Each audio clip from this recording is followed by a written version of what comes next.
Hey, what is up guys? Welcome back to the channel and welcome back to Isle of Man TT3. The game has just had its first update and it really changes quite a few issues I personally had with the game. Now it does appear so far that the update is mainly out for just Steam, Epic Store and PlayStation 4 and PlayStation 5. I'm not quite sure if they managed to push the Xbox update out. I haven't seen an update on that kind of matter since. So let's dive into the notes. We'll cover the Steam and Epic Store and then we'll cover the PlayStation 4 and PlayStation 5 versions straight after. So let's have a look at the tweet from the developer. As you can see, the Steam and Epic was fixed achievements unlock on Steam, a fixed gearbox manual transmission issue, fixed some rear crashes in the tutorial leaderboards and closing the game, fixed a rear crash displayed just on Epic, fixed leaderboards UI scrolling, and then they've got a few more down below. Fixed a rear issue where the rider and bike moved away from the loading screen, fixed the Honda pit stop animation, fixed the conversion from kilowatt to horsepower, control settings minimum saturation set to 20, improvements on slipstream effect, AI's quality of life improvements, and then as we can see for the PlayStation 4 and the PlayStation 5 versions, we got stability fixes, graphical improvements, performance improvements, network stability fixes, and they've tweaked the AI difficulty. So the main ones I do want to touch on is from my personal experience on the PlayStation 5 version is stability. So hopefully this includes the frame rate stutter. I did kind of jump in a little bit earlier on today to get a bit of footage and stuff for some of the background and that. And in all honesty, it did seem a lot smoother. Beforehand, there was a lot of stuttering in the frames and such. Graphical improvements, in all honesty, up close it seems a lot different. It doesn't seem to be kind of this hazy filter going on constantly, which there was previously.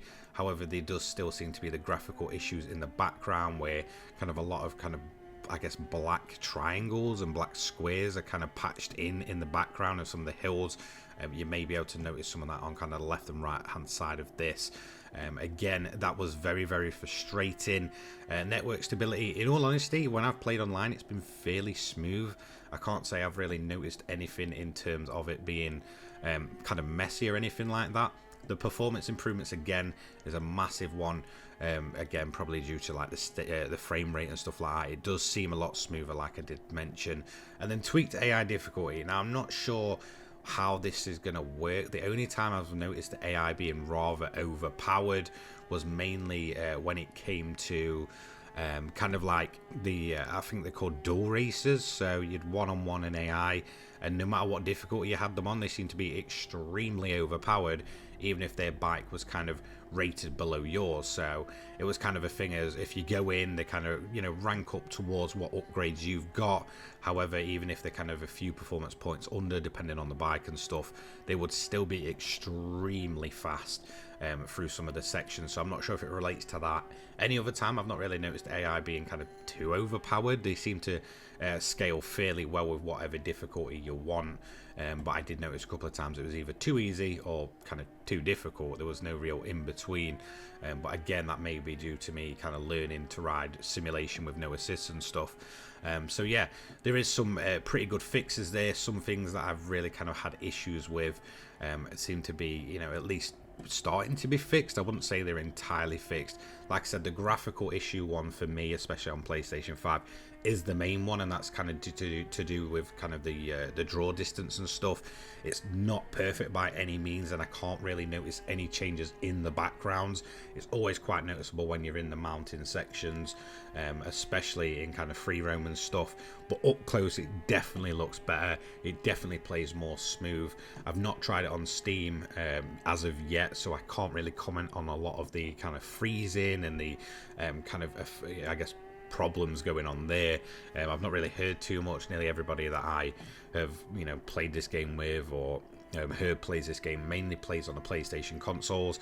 And then, like I said, when it comes to the Xbox One, the Xbox kind of update or whatever, Nothing as of yet. I did say see that they were trying to push it out, but then they couldn't say yes because we couldn't get it out a couple of days ago, whenever this update came out.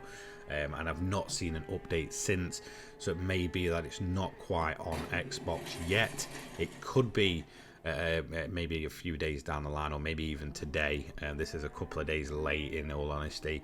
So yeah, that could be coming soon. But overall, a fairly decent update that touches on a lot of the issues I've personally had with the game. So thank you so much for watching. Let me know how you feel about this update, if you've kind of played the game since it was updated. I know I'm enjoying it a lot more, especially now it's smoother. In the rain, it was an absolute, mind messer. So yeah, thank you so much. I'll see you all in the next one. Take care, guys. Peace.